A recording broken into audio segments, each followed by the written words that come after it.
നമസ്കാരം. ലെബനനിലെ ഹിസ്ബുള്ളയുടെ ആയുധ സംഭരണശാലകൾ തകർത്ത് ഇസ്രായേൽ സൈന്യം. കഴിഞ്ഞ ദിവസമാണ് ഇവിടേക്ക് ശക്തമായ തോതിൽ ആക്രമണവുമായി ഇസ്രായേൽ സൈന്യം എത്തിയത്. നേരത്തെ ഇസ്രായേലിലേക്ക് ഹിസ്ബുള്ള തീവ്രവാദികൾ ഒരു ഡ്രോൺ അയച്ചിരുന്നു. ഈ ഡ്രോൺ വന്ന് വീണ മേഖലയിൽ കനത്ത നാശം സംഭവിച്ചുവെങ്കിലും ആൾനാശം ഉണ്ടായിട്ടില്ല. ഇതിന് തിരിച്ചടിയായിട്ടാണ് ലെബനനിലെ ഹിസ്ബുള്ള താവളങ്ങൾ, ഹിസ്ബുള്ളയുടെ ആയുധ നിർമ്മാണ സംഭരണശാലകളിലേക്ക് ആക്രമണം നടത്തിയത്. ലെബനനിലെ സിഡോൺ നഗരത്തിൻ്റെ ദക്ഷിണ ഭാഗത്തുള്ള ഗസയിലാണ് ഇസ്രായേൽ സൈന്യം ആക്രമണം അഴിച്ചുവിട്ടത്.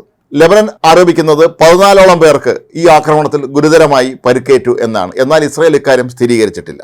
ഇസ്രായേൽ സൈന്യം ആയുധ സംഭരണശാല ആക്രമിച്ചു എന്ന് പറയുമ്പോൾ ലെബനൻ നിഷേധിക്കുന്നത് ഇത് ഒരു വെയർഹൗസ് ആയിരുന്നുവെന്നും ഇവിടെ വാഹനങ്ങളുടെ ടയറുകളും മറ്റും സംഭരിച്ചിരിക്കുന്ന സ്ഥലമായിരുന്നുവെന്നും ഇലക്ട്രിസിറ്റി ജനറേറ്ററുകൾ മാത്രമാണ് ഇവിടെ ഉൽപ്പാദിപ്പിച്ചിരുന്നത് എന്നുമാണ്. അതേസമയം ഹിസ്ബുള്ള തീവ്രവാദികൾ ഇസ്രായേലിലേക്ക് അയച്ച ഡ്രോൺ അത് ജനവാസ മേഖല ലക്ഷ്യമാക്കി തന്നെയാണ് അയച്ചിരുന്നത് എന്ന് ഉറപ്പാക്കിയിരിക്കുകയാണ് ഇസ്രായേൽ സൈന്യം.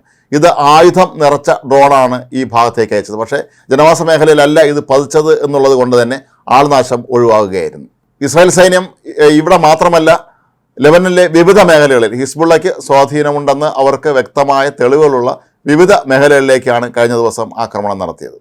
ഒക്ടോബർ 7 ആക്രമണത്തെ തുടർന്ന് ഹമാസിന് എല്ലാവിധ പിന്തുണയുമായി ഹിസ്ബുള്ളയും ഹൂതി വിമതരും രംഗത്തെത്തിയോടുകൂടിയാണ് ഇപ്പോൾ ഇവർക്കെതിരെയും ഇസ്രായേലും അമേരിക്കയും എല്ലാം തിരിഞ്ഞിരിക്കുന്നത്.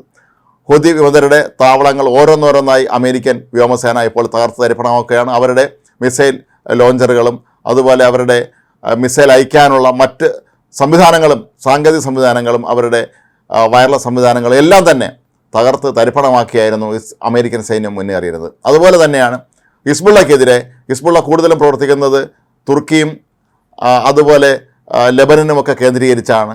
അതുകൊണ്ട് തന്നെയാണ് ഇവിടങ്ങളിലേക്ക് ഇപ്പോൾ ശക്തമായ ആക്രമണം നടക്കുന്നത്. ഹിസ്ബുള്ളയുടെ ഇറാഖിലുള്ള ശക്തി കേന്ദ്രങ്ങളിലേക്കും ഇസ്രായേൽ സൈന്യം ശക്തമായ ആക്രമണം നടത്തിയിരുന്നു. ഇത് തങ്ങളുടെ രാജ്യത്തിന്മേലുള്ള കടന്നേറ്റമാണ് എന്ന് ഇറാഖ് ആരോപിച്ചിരുന്നു. എങ്കിലും തീവ്രവാദികൾക്ക് അഭയം നൽകുന്നവർക്കെതിരെ ഒരു വിട്ടുവീഴ്ചയ്ക്കും തയ്യാറല്ല എന്നാണ് ഇസ്രായേൽ പറയുന്നത്.